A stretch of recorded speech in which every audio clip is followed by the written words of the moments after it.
Acá, por ejemplo, en esta diapo de presentación, pues observamos una vesícula pues, llena de cálculos de color hasta eso agradable como anaranjadoso. Otra con diferentes colores que van del negro al pardo y hasta el amarillo blanquecino, el claro como este. Incluso estas se conocen como vesículas ya esclerotróficas. Estas ya no permiten la entrada de bilis en realidad, ya no funcionan. Ahí la tiene el paciente, ¿no? Y salvo por el dolor que luego puede producir, pues otra cosa no tiene. Y acá tenemos una CEPRE, a donde por endoscopía se le ha introducido al paciente un catéter a través de la papila hacia el colédoco, y aquí pues se puede observar pues este defecto de llenado negativo. Obviamente el endoscopista ha inyectado un material de contraste yodado, se ve blanco, y entonces el defecto de llenado negativo, que es como se conoce a lo que se ve negro, pues es un cálculo. Y pues según esto habrán introducido una canastilla de dormia, porque se ve aquí una puntita metálica y acá se ve metálico, y entonces se jala. Otra forma de hacerlo es meter un catéter, inflar un globo y arrastrar el cálculo hacia la parte de afuera, ¿no? Entonces, bueno, son detalles ahí nada más como para poderles, es como la estoy presentando, ¿no? Entonces, pues en sí la colelitiasis es la presencia de cálculos en la vesícula biliar. Ese es en realidad. Yo en lo personal gusto de llamarle colecistolitiasis a la litiasis de la vesícula biliar, porque como que la colelitiasis nos dejaría más una idea de cálculos en toda la vía biliar eventualmente, incluyendo la vesícula, pero en realidad colelitiasis se conceptualiza como presencia de litos en la vesícula biliar, y el hecho de que yo diga colecistolitiasis como que lo hace más específico. Y una cosa que sí es importante es nuestra prevalencia, que hay otros países, estaba yo poniendo aquí en Chile, que 44, o sea, prácticamente una de cada dos mujeres tienen cálculos en la vesícula y uno de cada cuatro varones, ¿no?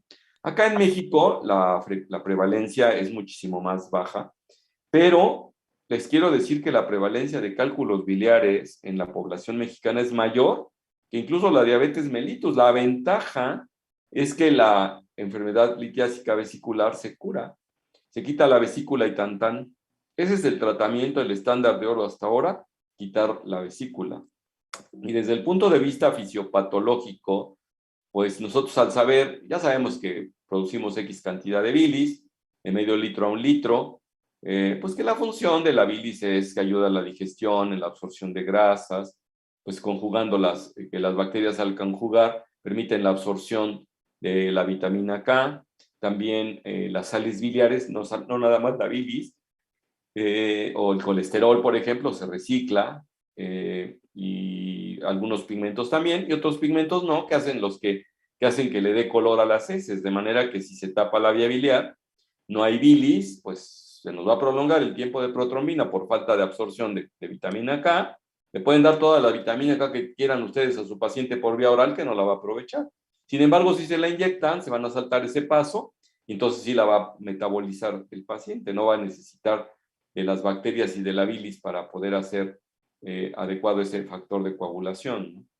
Entonces, en el hígado, la bilis sale mucho más diluida o está más diluida, y un buen porcentaje de bilis sale directo por el colédoco hasta el duodeno, ¿no? Y en la vesícula, la función de la vesícula es regular las presiones del sistema de conductos biliares, sobre todo extrahepáticos, por supuesto, y en forma indirecta los intrahepáticos. Ya saben ustedes que existe el esfínter Biodi, que se está abriendo y cerrando y obedece a la presencia de la colecistoquinina, y la colecistoquinina obedece a la dilatación del estómago y a la presencia permanente de la dilatación del estómago, o también a veces se dice que al aumento de osmolaridad dentro del estómago, como sería una comida reciente, pero sobre todo la distensión. Entonces, cualquier estímulo eventualmente cualquier alimento resulta en un estímulo para producir colecistoquinina y para que el esfínter de Oddi se dilate y la vesícula se contraiga.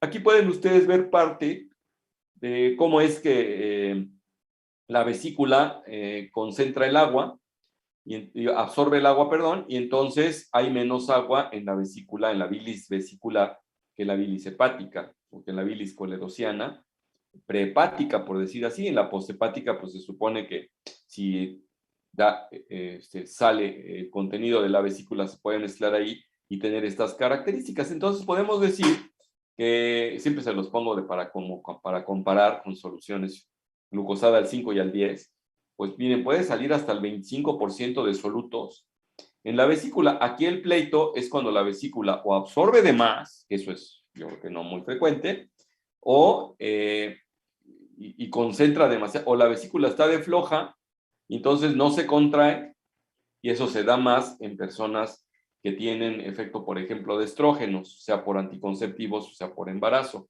Por eso es que las mujeres en una edad de fertilidad tienen muchísimo más frecuentemente cálculos en la vesícula que los varones, ¿no?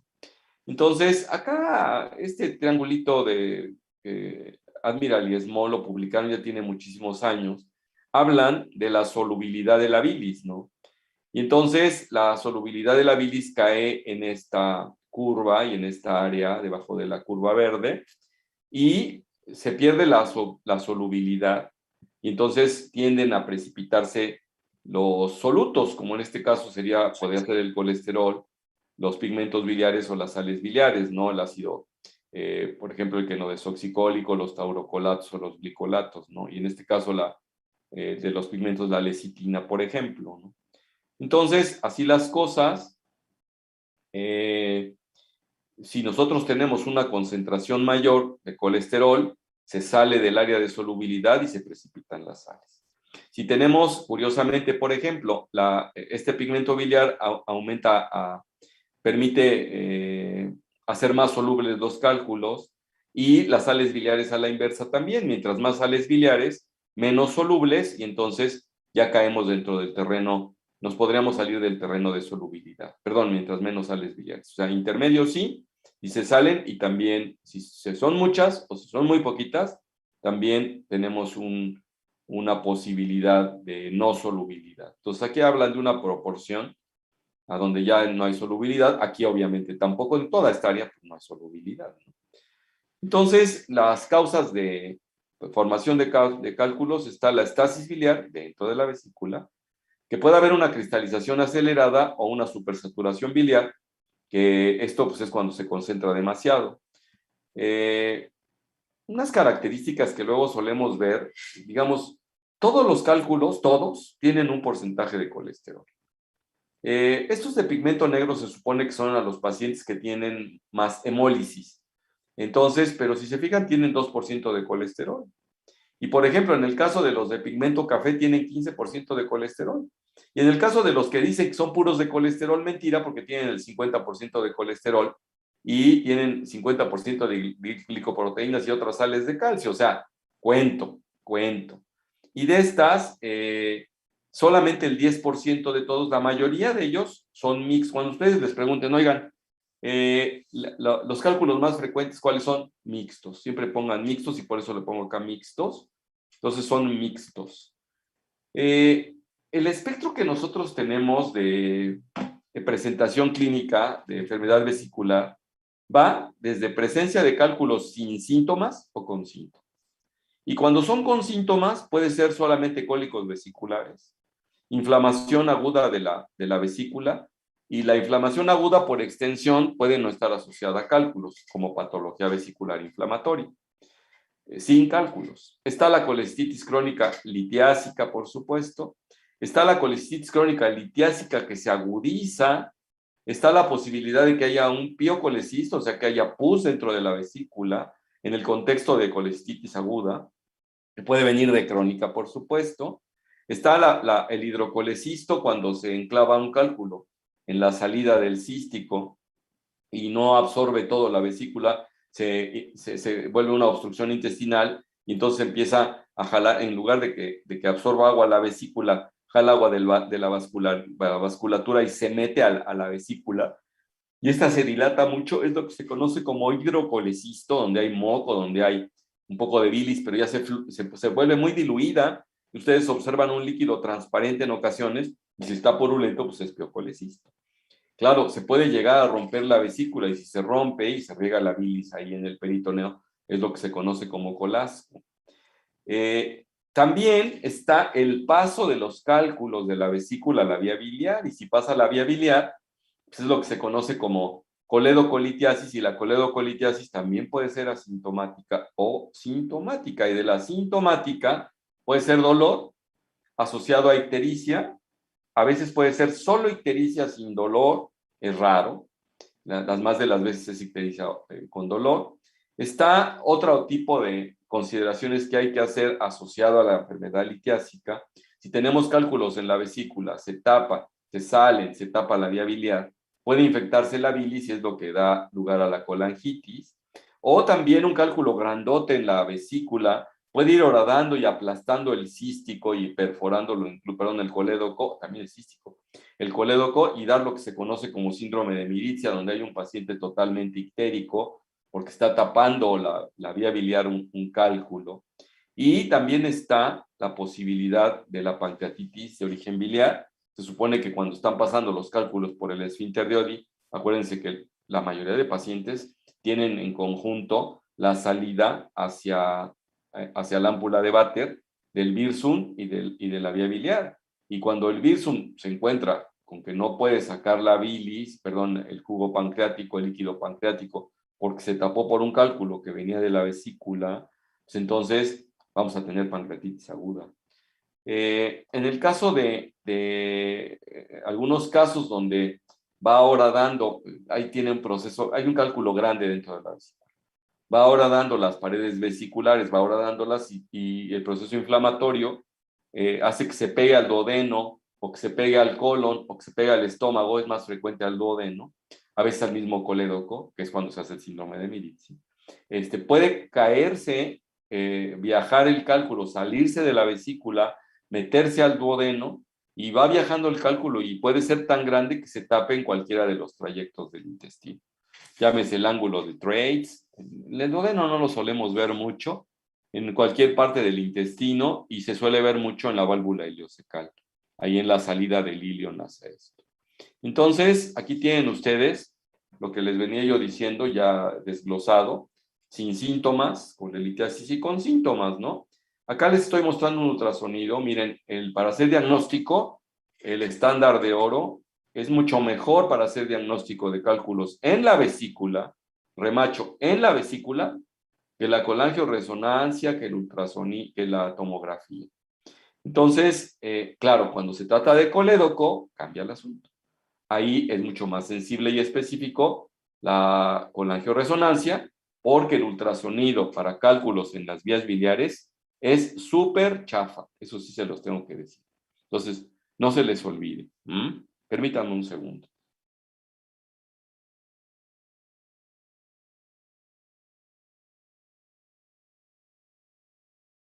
Bueno, entonces, a lo que sigue. De la colelitiasis sintomática, tenemos a la colestitis crónica, la colestitis aguda, la crónica agudizada, y aquí en la sintomática lo que les había yo dicho de los cólicos vesiculares. Está el hidropiocolecisto colasco, entonces ahí ya está aquí un poco más desglosadito. Está la coledocolistiasis, y la coledocolitiasis puede ser, la mayoría de veces, o sea, el 85-90% de casos, le regala los cálculos la vesícula a la vía biliar. Entonces, acá pueden ustedes observar en una CEPRE 3 defectos de llenado negativos. Acá pueden ustedes observar cómo se está extrayendo hacia el duodeno. Y son los cálculos secundarios. O sea, la mayoría de cálculos son secundarios porque se los regala la vesícula a la vía biliar. Y la mucho menos frecuente son los primarios, a donde incluso dentro de las características a veces adquieren la forma de la vía biliar. En este caso se puede observar uno que pues adquirió la forma de la vía biliar. Y ahí tenemos, ¿no? Entonces, ya habíamos dicho de coledocolitiasis. Entonces, cuando tenemos un paciente que vamos a operar de vesícula, por cálculos en la vesícula, hay que descartar que no tengan coledocolitiasis. Y hay algunos datos que nos permiten pensar en ello.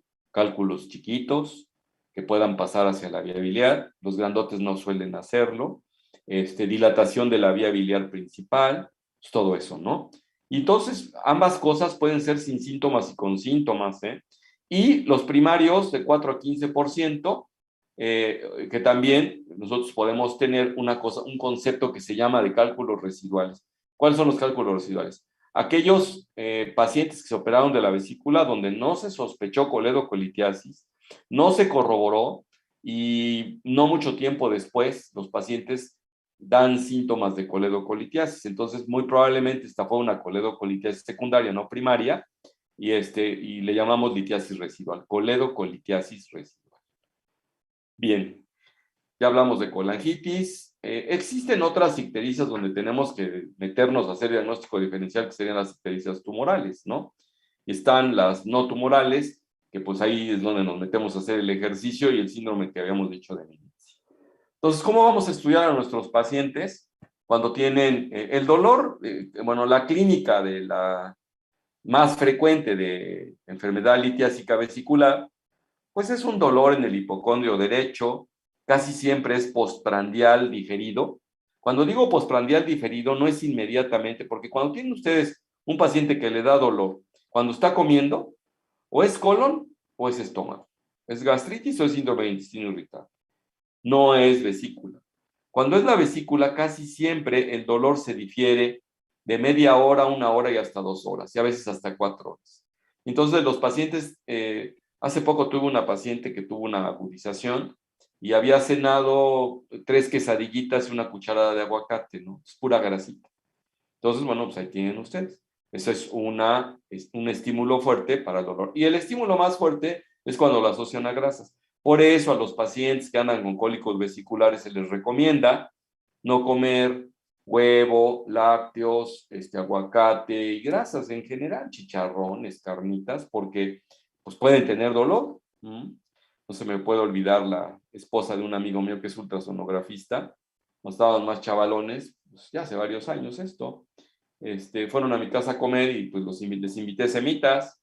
Y a las 2 o 3 horas me estaba hablando la comadre que se estaba muriendo de dolor. Le hice el diagnóstico, pues su marido es ultrasonografista.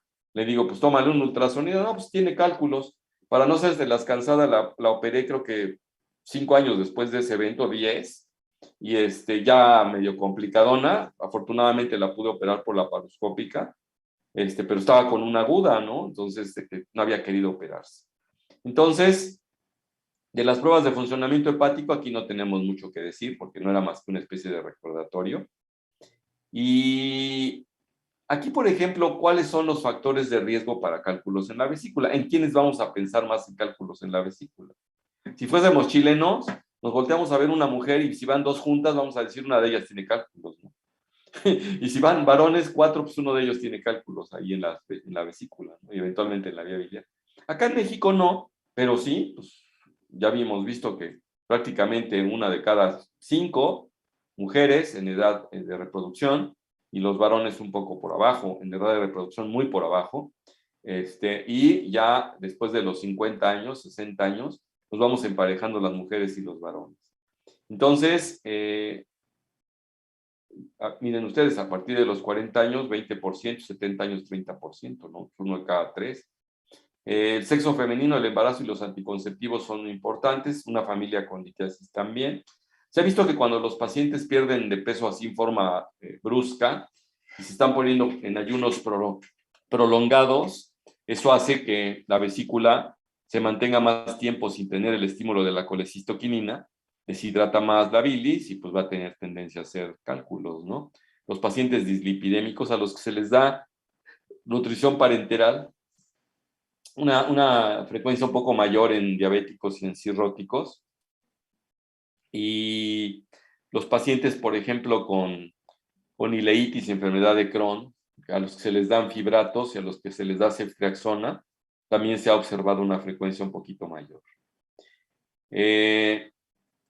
¿Cómo es que se observa un cólico vesicular? Primero tenemos sospecha. El cólico vesicular es un dolor en cuadrante superior derecho o en epigastrio, postprandial no inmediato, ya lo había yo dicho, dura minutos y se quita. Puede provocar náusea y vómito. El paciente cuando llega con nosotros le toca a uno debajo de la costilla que existe el famoso signo de Murphy, que también el otro nombre que recibe el signo de Murphy es el de la inspiración cortada. O sea, no esperen ustedes encontrar dolor y decir, le duele, es Murphy positivo. No. Sabemos que es por dolor, pero el signo en sí está descrito como que se corta la inspiración. Ustedes hacen inspirar a su paciente, ponen la mano sin oprimir muy fuerte debajo de la costilla derecha, en el reborde, digamos a la mitad del camino entre la línea media y la línea axilar anterior, y entonces ahí tocan ustedes. A veces es un poco más central, a veces es un poco más lateral, a veces se llega a tocar la vesícula, pero en cólico vesicular no suele suceder eso. Entonces, el laboratorio, si se lo pidan es normal, y el ultrasonido pues va a dar litiasis. ¿Qué es lo que nosotros vamos a esperar que nos digan en el ultrasonido, muchachos? Normalmente, para empezar, es el más sensible y el más específico de los estudios que hay. Acá pueden ustedes observar perfectamente bien. ¿Qué vamos a evaluar? Vamos a buscar la presencia de una imagen hiperecogénica con sombra acústica posterior, que eso es lo más clásico. Mientras más sombra, más duros. Mientras menos sombra, más de colesterol, por decir así, y engrosamiento de las paredes para que nos hable de que es aguda, sobre todo cuando se ve imagen en doble riel, como sería este caso. O cuando solo es engrosamiento, hablan de una cronicidad, de un proceso inflamatorio crónico y que ha venido engrosando las paredes. Y aquí les muestro una vía biliar con dos calculitos, hacia donde se ve sombra acústica posterior. Pero la verdad, para que ustedes vean esto, es un garbanzo de algodón. Casi nunca el ultrasonografista nos muestra algo así, la verdad. Entonces, es muy, pero muy chafa para cálculos en la vía biliar. La sensibilidad es del 25% y por eso les puse una X. Entonces, acuérdense, para vías biliares, ultrasonido, chafa para cálculos. Para vesícula, muy bueno, el mejor que hay. Entonces, ¿qué se busca cuando nosotros pedimos un ultrasonido? Bueno, lo que pedimos es la textura del hígado. Muchas veces se compara con el del riñón para ver si está más blanco el hígado que la corteza del riñón. Entonces, se supone que tiene esteatohepatitis el paciente, pero eso no nos importa para vía biliar. Para vía biliar nos importa si existe en el interior de la vesícula o no algo. Número uno. Número dos, si son cálculos y el paciente al moverse se mueven, también los cálculos, pues no hay pierde, porque pues, se trata de que hay algo que se mueve dentro de la vesícula, ¿no?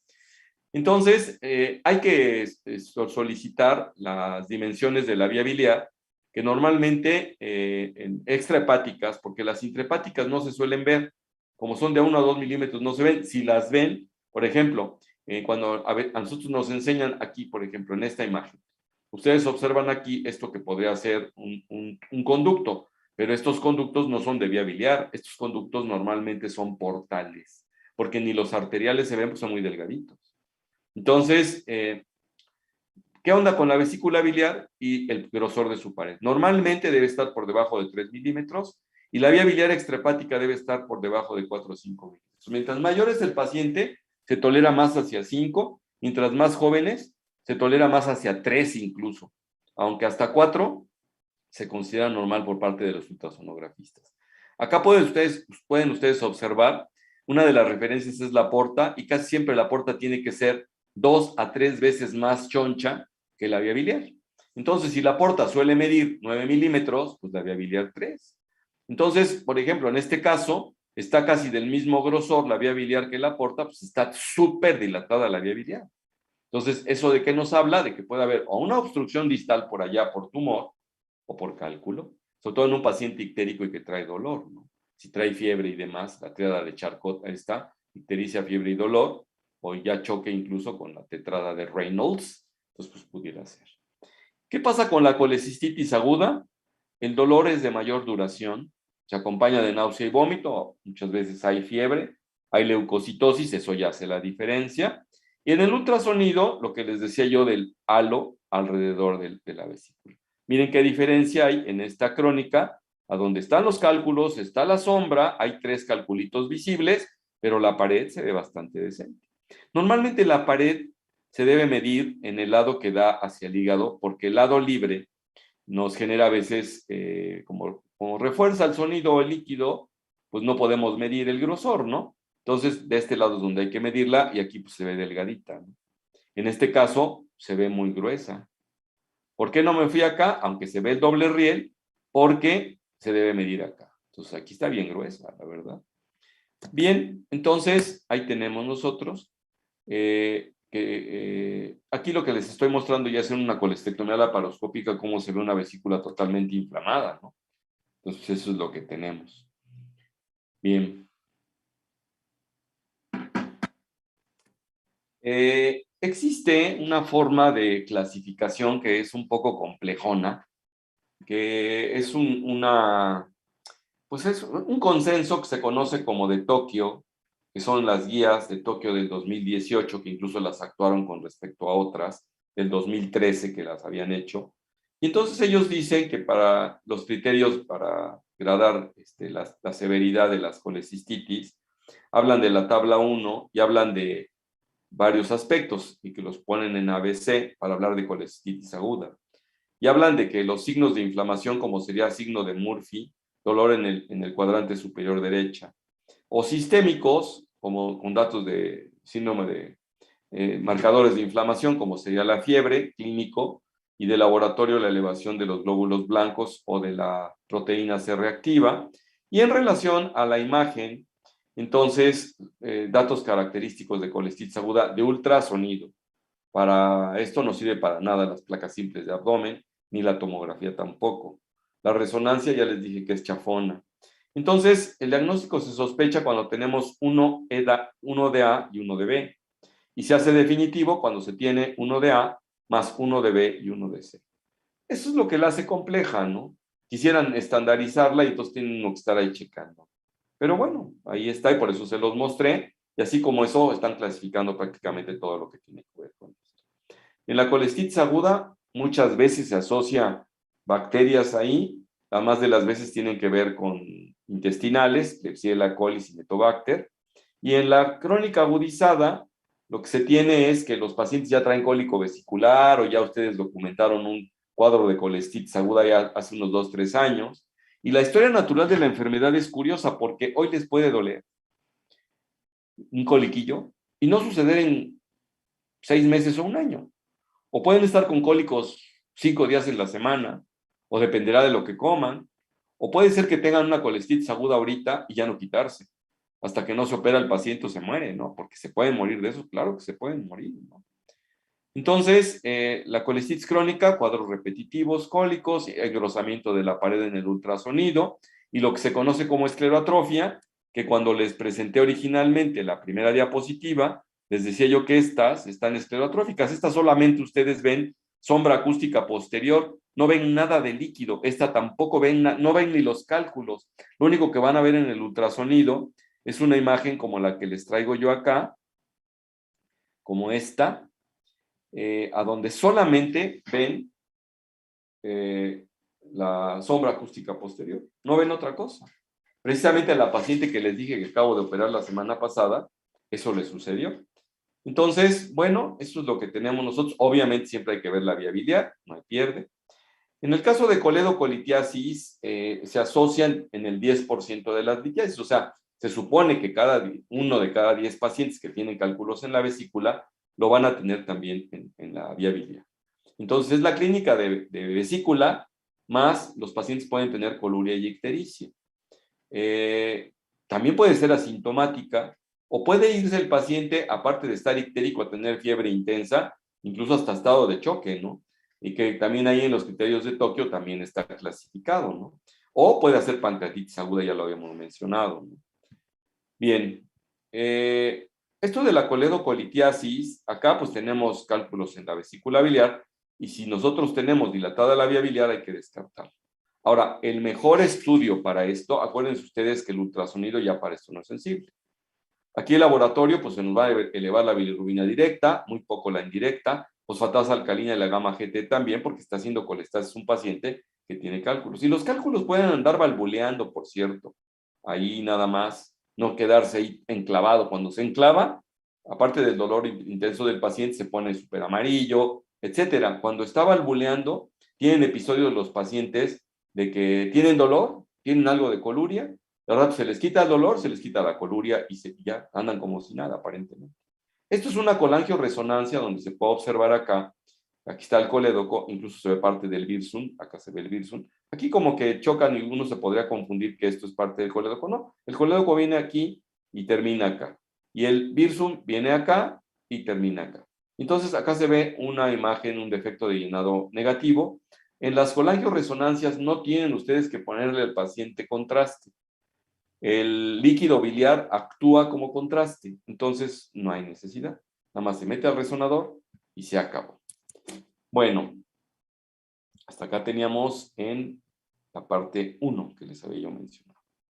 Déjenme pasarme a la parte 2 de las pláticas que teníamos nosotros.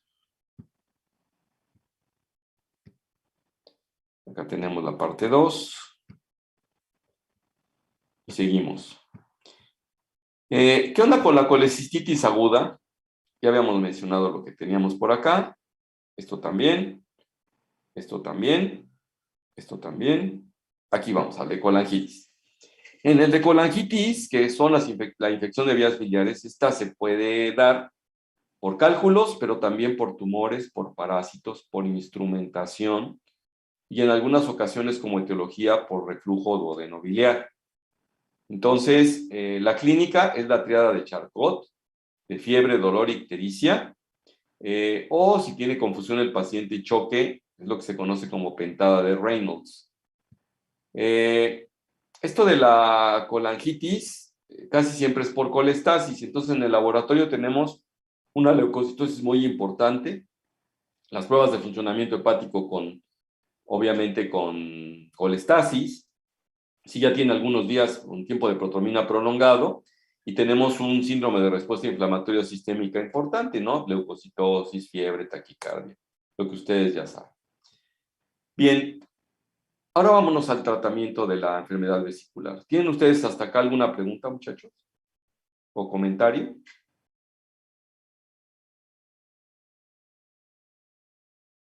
Bien. No, Si no hay, entonces nos vamos al tratamiento. Para cólico vesicular, el mejor tratamiento es la colecistectomía. Y si se puede hacer por la paroscopía, mejor, porque la agresión es muchísimo menor. Esto del ácido ursodesoxicólico y de la litotricia se mencionan, pero se los vamos a hacer a pacientes extremos. Vamos a suponer un paciente de 90 y tantos años de edad, cardiópata, hipertenso, que ya no se mueve, que está con secuelas de EBC, que se les cayó de la cama y se fracturó y le pusieron su caderita ahí. Esos pacientes realmente, ¿qué les vamos a hacer, no? Entonces, si tenemos que el paciente se queja de dolor ahí y se le quita y le corroboramos que tiene cálculos en la vesícula, pues hay que se quede con esto. Pues vamos a darle un poco de ácido ursodesoxicólico, le podemos dar sus 500 miligramos diarios, a ver si, sobre todo sirve cuando se tratan de los de colesterol. Pero si ustedes tienen sombra acústica posterior franca, ni se los den porque ya se supone que tienen mucho calcio y esos no van a ser diluidos por el ácido ursodesoxicólico. La litotricia se empezó a ensayar con muchísimo entusiasmo hace pues como unos, ¿qué les diré yo? 40 años, una cosa así, 21, por ahí de los 80, me acuerdo que estaban presentando muy entusiasmados. En nutrición tenían un protocolo para usar la litotricia y les fue muy mal. Sí se rompían los cálculos, a veces provocaban hematomas hepáticos, a veces provocaban colecistitis aguda, y en ocasiones se partían los cálculos y iban a dar a la vía biliar y tenían coledocoliquiasis con pancreatitis. Entonces, para acabar pronto, se ha abandonado la litotricia, ¿no? Entonces, incluso creo que hasta cabe ahorita mismo, ya dado el abandono en el que está, ponerle aquí a la litotricia esta pequeña señal, así como le hice hace un momento. Y se la ponemos aquí de rojo. Litotricia, no más litotricia, ¿no? Pero bueno, está mencionado, por eso se los tuve que poner, no me quedó otra, no me quedó de otra y pues ahí está, ¿no? Bueno, entonces, para la colecistitis crónica litiásica, pues lo mejor es la colecistectomía, sea la paroscópica abierta. Para la colecistitis aguda, se habla de grados de leve, moderada y grave. Aquí sí es diferente, porque un paciente con una grado 3, pues requiere de terapia, estabilización y ya entrarle a operarla. Incluso a veces cuando los pacientes hacen pues sepsis importante, choque y demás, pues hay que sacarlos de ahí, ¿no? Entonces la colecistitis aguda grado 1 es un paciente saludable con inflamación de la vesícula leve y pues colecistectomía laparoscópica segura y de bajo riesgo. En el caso de la 2, se supone que tienen una respuesta inflamatoria importante, leucocitosis de 18,000, masa palpable, evolución de más de 72 horas, pueden tener peritonitis biliar, absceso perivesicular, absceso hepático, vesícula gangrenosa, enfisematosas. Esas enfisematosas sí se pueden ver en una placa simple como con aire ahí en la zona periférica, una zona más opacificada. O en el caso de esta tomografía donde se ve gas alrededor de la vesícula, o puede haberlo también en el interior. Miren ustedes una vesícula gangrenosa, ¿no? Aquí se le da el pinzazo cuando se quieren tomar por laparoscopía o incluso por cirugía abierta para poder manipularla y se les arranca, ¿no? Aquí se ve el arrancón del fondo de la vesícula. Claro, aquí ya está abierta, todo necrótico, ¿no? Entonces, cuando el paciente no se puede, pues se puede hacer un drenaje percutáneo nada más y a ver cómo le va, ¿no? Como si fuera un material purulento, como cuando no se puede en abdomen agudo hacer. Si en el grado 3 los pacientes tienen disfunción, están en terapia normalmente y pues hay que tratar las fallas y en cuanto se pueda, pues hacer colecistectomía y si no, nada más una punción. Pues eso es lo que se hace. Por eso es que, claro, afortunadamente la mayoría de veces no vemos a nuestros pacientes así. Esto es tomado del artículo que salió del Consenso de Tokio, que se publicó en el 2018 del Journal Escandinávico de Hepatopancreato Biliar, ¿no? Entonces aquí se narra lo que les acabo yo de poner. Esto de la coledocolitiasis, que ya es otro boleto, ya con esto terminamos con las colecistitis, ¿no? Por ejemplo, el piocolecisto, ¿cómo es que sospecho que mi paciente tiene piocolecisto? Es muy curioso, a veces encontramos pacientes que tienen solo dolor, la vesícula está como a tensión, y lo que se ve es que dicen que tiene lodo biliar, pero luego no es lodo biliar, sino que el material purulento tiene la textura que también llega a tener el lodo biliar. Esto del lodo biliar yo no lo tomo muy en cuenta como de colecistitis, porque cuando tenemos lodo biliar suele suceder que el paciente tiene lodo biliar en la mañana y en la tarde ya no, porque se exprimió la vesícula y se le salió una bilis medio concentrada y que parecía de lodo biliar. Puede ser, ¿no? Pero si no, realmente no lo tomo muy en consideración. Y muchas veces nuestros ultrasonografistas como diagnóstico diferencial de esto debe ser piocolecisto, sobre todo cuando está muy agudo. ¿Qué vamos a hacer con la coledocolitiasis? Pues en principio el mejor manejo actual para coledocolitiasis número 1 es sospecharlo, diagnosticarlo. ¿Y cómo lo sospechamos? Porque el paciente está ictérico, porque el paciente tiene la fosfatasa alcalina y la gamma-glutamil elevadas, porque el paciente tiene vía biliar dilatada, porque el paciente tiene cálculos chiquitos, son factores de riesgo para coledocolitiasis. Y una vez que hemos diagnosticado mediante colangioresonancia, que es el mejor estudio que hay para esto, que ya les mostré una ahí arriba, bueno, diapositivas previas, el tratamiento es primero hacer una CEPRE y 24 48 horas después nosotros participar haciéndole al paciente colecistectomía, sea laparoscópica o sea. Si no tenemos el recurso de CEPRE, entonces hay que hacer una revisión de vías biliares en forma abierta, ¿no? Entonces, hasta acá daba este segmentito. Vamos a ponerle aquí ahora la número 3. Las enlazaba yo con... Acá ya está enlazada. Lo que les estoy mencionando ahorita. Y lo que sigue en estos pacientes es... Aquí lo que se observa es cómo en el duodeno, el endoscopista está viendo cómo está extrayendo el cálculo, ¿no? A través de la papila. Es el duodeno, la luz del duodeno. Y está extrayendo el cálculo. Esta es una forma de revisar la vía biliar donde se abre el colédoco. Normalmente no lo abrimos tan ampliamente, la verdad. Lo abrimos nada más aquí pegadito y solemos meter una sondita de esas de alimentación de niño chiquito y le damos presión para que los cálculos como que hagamos una especie como de torbellino aquí abajo y eche los cálculos hacia la parte superior. Si ustedes tienen un coledocoscopio o un ureteroscopio, puede servir para irnos a asomar dentro de la vía biliar, por arriba y por abajo. Esto también se puede, esta revisión así también se puede hacer por laparoscopía, pero realmente es preferible al paciente hacérsela por CEPRE y posteriormente hacer la colecistectomía ya sin tocar la vía biliar. Incluso a estos pacientes se les deja una sonda. A últimas fechas ya no les dejamos esta sonda cuando tenemos la certeza de que está limpia la vía biliar. Entonces no les dejamos esta sonda, que esta es la que está aquí dentro de la vía biliar, que les retirábamos de 2 a 3 semanas después de la cirugía, sino que ya no se deja ahí, ¿no? Entonces, aquí se ve un paciente con una colestectomía tradicional, se ve que es un varón jovenzón, medio flaquillo. Es una canalización por si hay fuga de la bilis por acá o por acá, que no siempre pasa, pues se recoge aquí y no da más problema.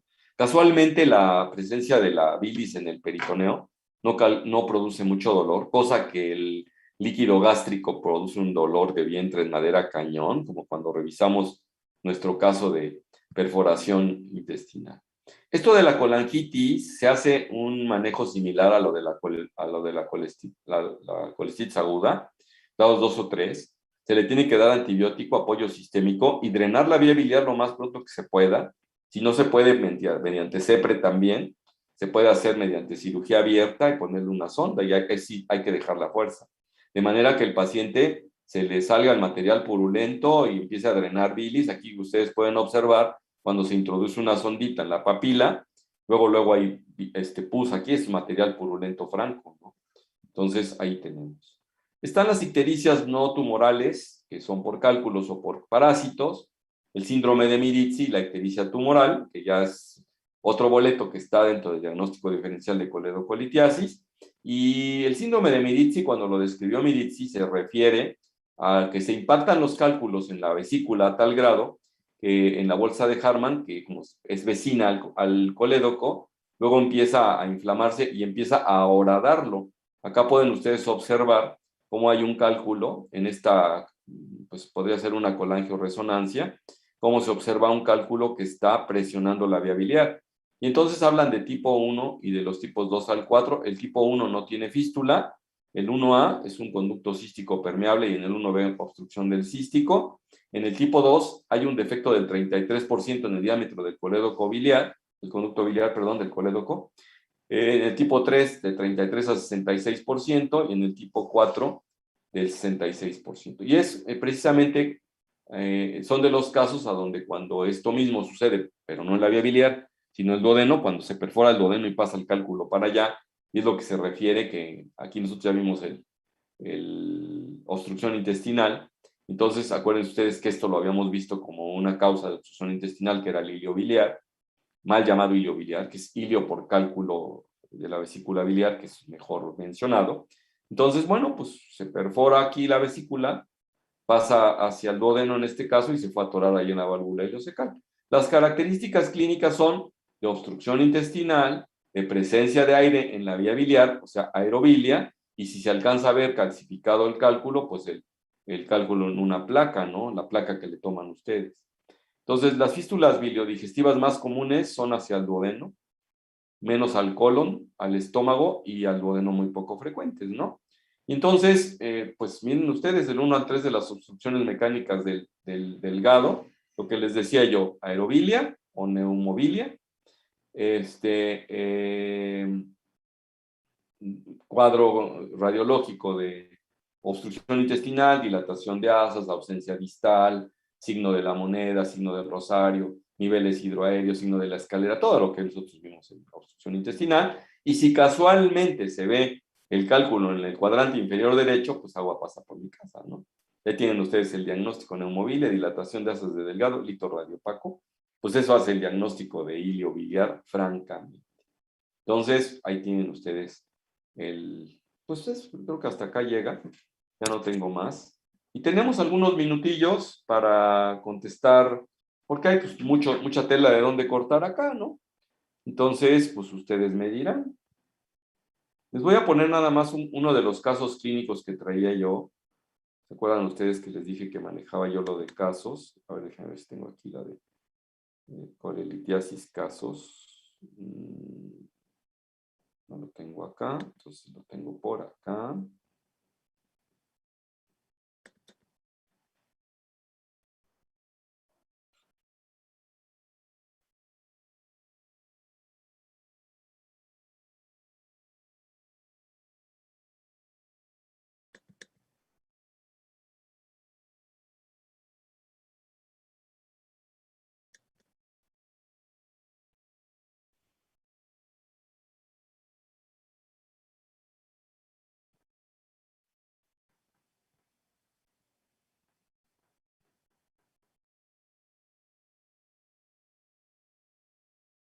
Ahí les va un caso cliniquillo. Es como se los venía yo presentando, pero pues no hubiésemos repasado con detalle todo lo que habíamos visto, ¿no? Es una mujer de 45 años de edad. Tiene un padre hipertenso, madre diabética, es ama de casa, fuma 5 cigarrillos al día, desde hace 20 años, no toma, o bueno, toma ocasional escaso, no hace ejercicio la mujer.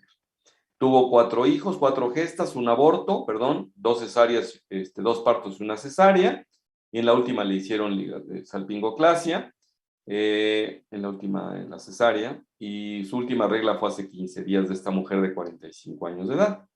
De hecho, pues probablemente las madres de ustedes sean de esta edad, ¿no? Eventualmente. Tiene un papá Nicolau de hace 8 meses negativo, le hicieron apendicectomía, no es alérgica a nada, no le han hecho transfusiones, y tiene diabetes mellitus de 3 años de evolución, o sea, le dio a los 42 años de edad, controlada con metformina cada 24 horas, y tuvo hepatitis a los 12 años de edad. Pues es lo más obvio es que haya sido tipo A, aunque no especificó el tipo. Tiene un cuadro clínico caracterizado por dolor abdominal alto, asociado a comida grasosa 4 a 6 horas previas. Vomitó y con el vómito cede el dolor y tomó buscapina y le duró hasta 2 horas. Dice que su primer dolor le dio después de una cesárea hace 10 años. Ahora le da ese dolor 2 a 3 veces al año. Y este mes lo tuvo 3 veces, la última vez ayer, y se dio en media hora. Con lo que acabamos de ver, bueno, se le explora a la paciente y la encontramos con 1,60 de talla, con 85 kilos de peso. Es una mujer francamente obesa, temperatura de 36,5, TA de 150-90, podemos decir que tiene un síndrome metabólico, cabeza, cuello cardiopulmonar sin datos, el abdomen globoso por panículo adiposo, blando y depresible, no hay dolor cuando nos va a ver y la peristalsis está presente. Obviamente no hay signo de Murphy. ¿Cuál es su diagnóstico, mis chavos?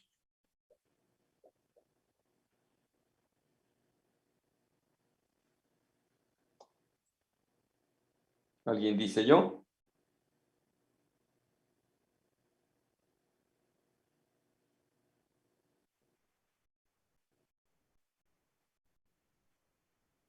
¿No?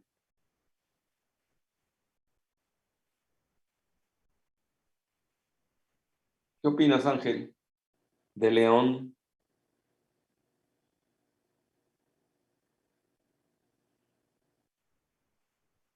o Lolita? ¿Ya se durmieron? Por los... A ver, Ángelo,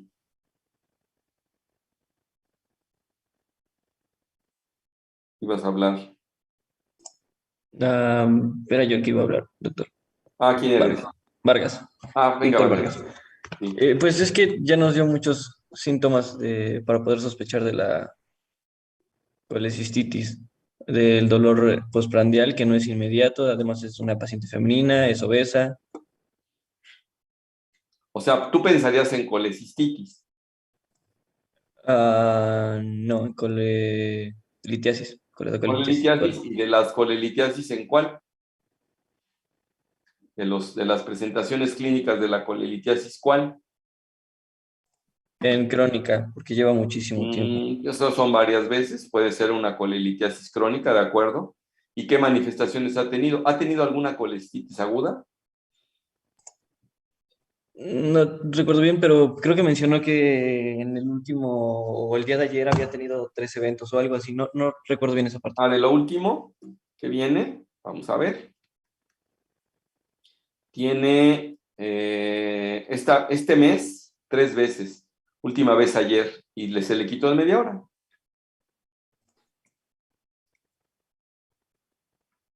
Entonces, más bien, esta mujer sí podemos pensar en colelitiasis, pero que sus síntomas han sido cólicos vesiculares solamente. No nos ha dado ningún cuadro de colecistitis aguda que nos haya dicho que estuvo 2 días, que la hospitalizaron, que tuvo sueros y que le dijeron que tenía colecistitis y que se negó a operarse, ¿no? No es el caso. ¿Qué le solicitarías, Vic?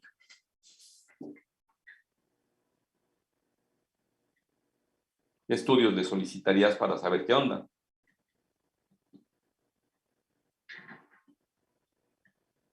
¿No?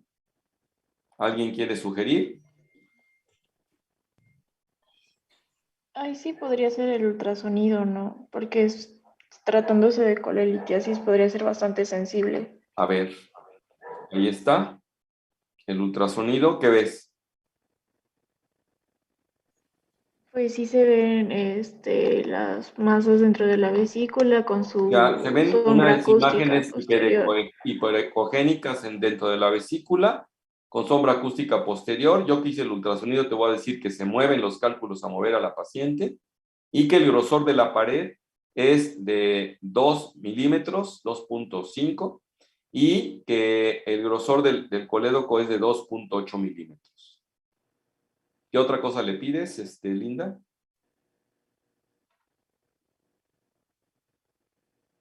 Bueno, pues hay que pedirle el laboratorio.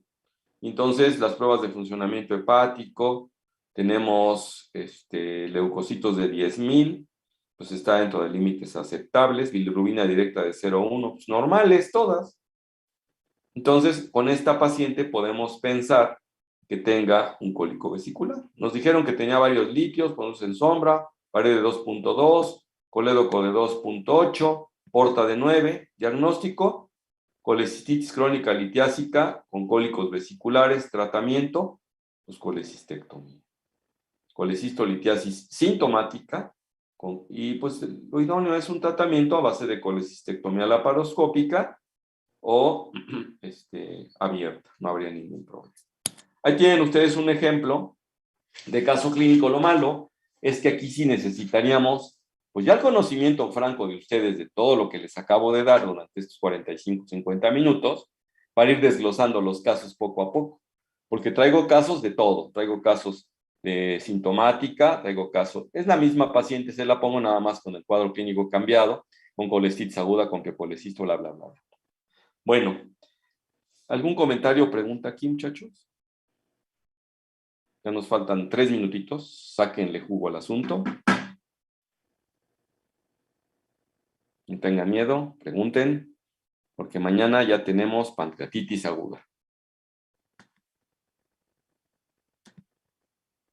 ¿No? Todo bien, Doc. ¿Todo bien? Perfecto, muchachos. Entonces ya les puedo hacer preguntas sobre colecistolitiasis. Pues que tengan un bonito resto del día. Mañana tenemos pancreatitis aguda. Bye. Gracias, doctor. Gracias, Doc. Buen día. Gracias, doctor.